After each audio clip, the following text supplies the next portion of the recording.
일촉즉발 민주당입니다. 네, 더불어민주당 대선 경선 일정을 놓고 그야말로 일촉즉발의 그런 상황인데요. 이재명 경기도지사 측과 다른 후보들 간의 충돌이 격화되고 있는 가운데 양쪽 목소리 먼저 듣고 이야기 이어가겠습니다.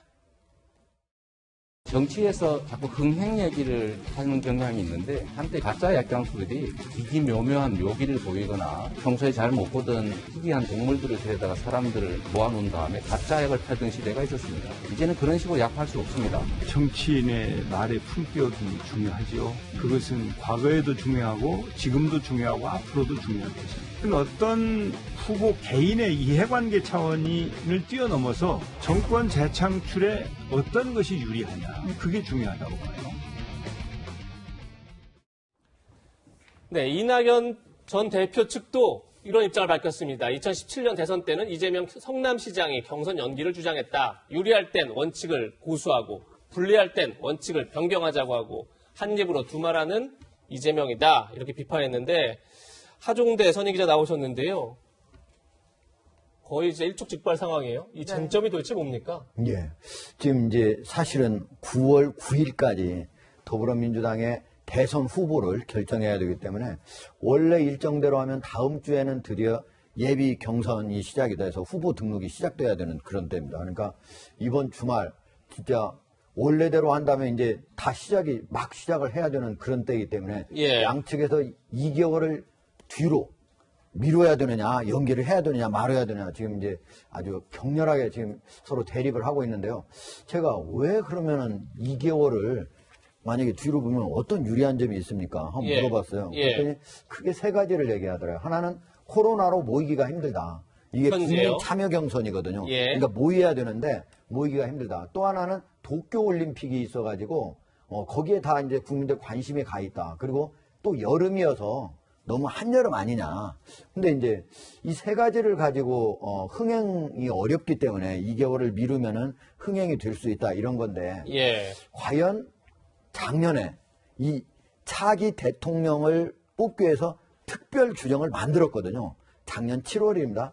그때 이런 여름에 이렇게 한다고 하는 사실을 몰랐을까? 과연 다른 이재명 지금 이제 현재 이재명 경기지사 가장 후보 중에서 지지율이 높지 않습니까?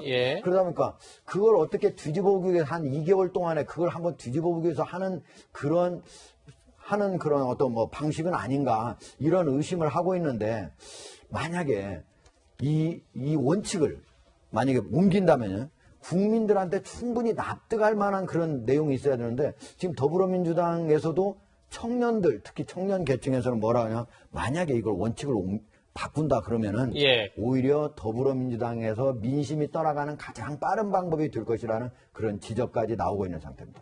네, 실제로 어제 민주당의 이낙연, 정세균계 의원 66명은 경선 연기를 논의할 의원총회 소집을 요구하기도 했고 이에 대해 당 지도부는 당초 어제 결론을 내려 했지만 이견으로 결정을 보류한다. 뭐 이런 입장을 내기도 했는데요. 이재명 지사 측 의원들은 파국이란 단어까지 사용하며 비판하고 나섰습니다. 그 목소리 함께 들어보시겠습니다.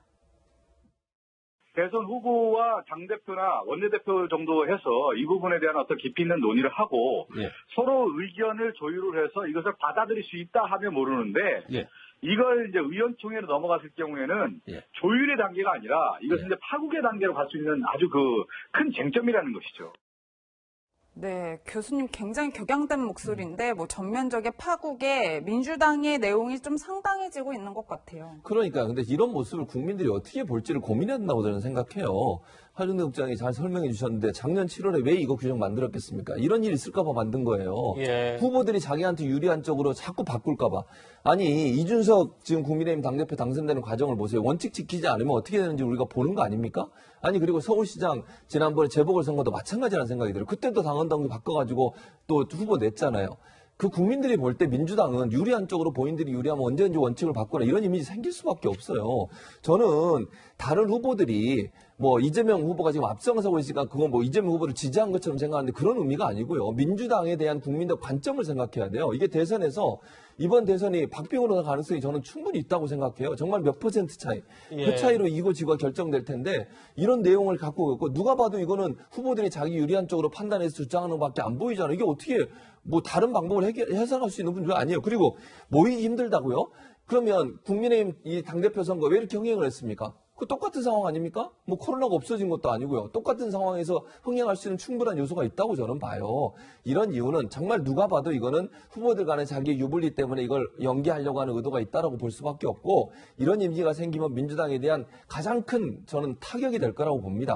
모든 후보가요. 대선에서 승리하기 위한 관점에서 접근해야지 내 개인의 유불리를 따지고 접근하다 보면 결국은 민주당 전체가 어려움에 빠질 수 있다는 점을 기억했으면 좋겠습니다. 예, 패널들의 다양한 의견을 듣고 있는데요. 네. 현재 가장 괴로운 사람은 송영길 민주당 대표가 아닐까 싶습니다. 송 대표는 어제 채널A에 출연해서 의원총회를 열지 않고 다음 주 초에 결단을 내리겠다 이렇게 밝혔습니다. 원칙을 변경하려면 전 후보자들의 동의가 있어야 됩니다. 제가 결단을 내려고 합니다. 이것은 의원총회 결의사항도 아니고 당무위원회 의결사항도 아닙니다. 새로운 어떤 사정 변경이 있을 경우에 당무위원회를 통해 달리 정할 수 있다 이렇게 되어 있는데 당무위원회로 갈 거냐 말 거냐를 판단하는 게 대표의 권한이니까. 하종드 선임 기자, 예. 지금 조금 전에 송영길 대표 얘기를 들어오면 모든 후보가 동의해야만 원칙을 바꿀 수 있다. 사실 이재명 지사가 경선 연기에 동의하지 않을 가능성이 당연히 높기 때문에 그럼 결국 연기를 하지 않겠다 이런 뜻으로 들리는데 다음 주 초에 어떤 결정을 하든 후폭풍이 만만치 않을 테고 과연 봉합이 될까요? 어떻게 보십니까? 지금 이제 송영길 대표 같은 경우는 주말 중에 여러 이제 대선 후보들을 만나고 대선 후보가 현재 나오겠다고 하는 사람들이 거의 10여 명 가까이 됩니다. 그러니까 다 만날 수 있을지는 모르겠지만 주요 후보들은 만날 것 같은데 그러고 결정을 내린다고 그랬는데 지금 현재 만약에 이걸 연기를 하려고 하면은 대표가 최고위원들하고 논의를 한 다음에 자기가 당무위원회에다가 그걸 부의해가지고 거기에서 결정을 하도록 돼 있어요. 예. 근데 만약에 그냥 이대로 원칙대로 간다 그러면 송 대표가 그냥 그 자리에서 난 그냥 이대로 가겠다 스스로 결정해도 되는 거예요. 그리고 지금 현재 3분의 1 이상이 의총을 지금 열자고 했지 않습니까? 지금 예. 어제 이제 66명이 의총을 열자고 했는데 여기에서 논의는 할 수 있을지 몰라도 지금 당연 당규에 따르면 여기서 무슨 뭐 다수결의 원칙에 의해서 여기서 결정을 할 수 있는 건 아니에요. 네. 그러니까 결국은 뭐 거기서 논의를 하더라도 최종적으로는 송 대표가 이거를 결정할 수 있는 권한을 지금 주고 있다고 생각하는데 제가 보기에 더불어민주당이 진짜 더불어서 민주주의 원칙을 지켜나가면서 이 대선 후보를 뽑으려면은 송 대표가 원칙대로 해나가는 것이 가장 바람직하다. 만약에 이걸 의총을 이뤄가지고 거기서 막 계속 싸우면 결국 결론도 안 날 거라고요. 그리고 설령 다수결로 만약에 거기서 결정하겠다. 그러면 만약에 거기서 진 사람은 그걸 승부하겠습니까? 오히려 내홍이 더 깊어질 수밖에 없다. 이렇게 봅니다. 네. 송 대표가 어떤 결정을 내릴지 민주당이 이 문제를 어떻게 봉합할지 다음 주가 분수령이 될 것 같습니다. 이런 가운데 여야 원내대표들은 꼰대 공방을 벌였습니다. 어떤 내용인지 함께 보시겠습니다. 꼰대, 수구, 기업권 이 꼰수기에게 우리 미래를 맡길 수가 있습니다. 꼰수기에게 어떻게 민생과 공정을 맡길 수가 있겠습니까? 꼰수기, 꼰대 수구 기득권 김기현 원내대표가 저희에게 하신 말씀입니다. 그런데 말입니다. 꼰대 수구 기득권의 원조 맛집 정당의 대표님으로부터 들을 말씀은 아닌 것 같습니다. 네, 변호사님, 뭐 사실 정치인들뿐만 아니라 저희 사회생활할 때 선후배들도 가장 듣기 싫은 말이 꼰대라는 말이 아닐까 싶긴 한데 어쨌든 여야 원내대표들 서로를 향해 서로 꼰대라고 비판을 하고 있어요. 어떻게 보셨어요? 좀 우스꽝스럽게 여겨지기도 하는데 왜냐하면 누구한테 꼰대라고 지목한다고 꼰대 아니던 사람이 꼰대가 되는 것도 아니고 본인은 꼰대 아니라고 아무리 얘기해도 꼰대인 사람은 꼰대인 겁니다. 그러니까 중요한 건 지목하고 이제 자기가 스스로 자인하고 그런 게 중요한 게 아니고 나이가 어리거나 상대방의 지위가 나보다 어리다고 해서 낮다고 해서 그 사람 얘기를 뭐 무시하거나 그러지 않고 경청하고 열린 자세를 취하면 꼰대가 아닌 거예요. 나이가 많다고 꼰대인 것도 아니고요. 그리고 정치인들 같은 경우에는 국민들의 얘기를 겸허하게 경청하고 그리고 아까 이준석 대표가 했듯이 빠르고 분명하게 그 국민의 요구에 대응하는 그런 모습을 보이면 꼰대 정치라는 소리 안 들을 수 있습니다. 서로 지목하거나 이럴 필요 없습니다. 네. 이 논쟁을 불러온 건 아마도 이준석 국민의힘 대표 때문이 아닌가 싶은데요. 젊은 층 사이에서 국민의힘이 주목받자 민주당은 이렇게 반격했습니다. 들어오면 지는 거다. 두려우면 죽는 거다. 저희는 부럽지도 않고 두렵지도 않습니다. 바람은 읽는 것이 아니라 극복하는 거다. 바람은 계산하는 것이 아니라 극복하는 것이다.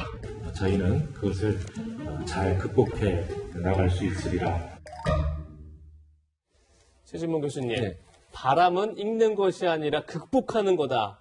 무슨 뜻으로 받아들여야 되는 거죠? 저는 이렇게 생각해요. 변해야 된다. 이런 걸로 저는 받아들여요. 지금 아까 영화도 잠깐 소개를 했는데 활을 쏠 때 바람의 영향을 받는 거잖아요. 그래서 그걸 극복할 수 있는 능력을 갖춰야 되는 거니까 이준석 바람은 현상인 거잖아요. 그건 부인할 수 없는 현상이에요.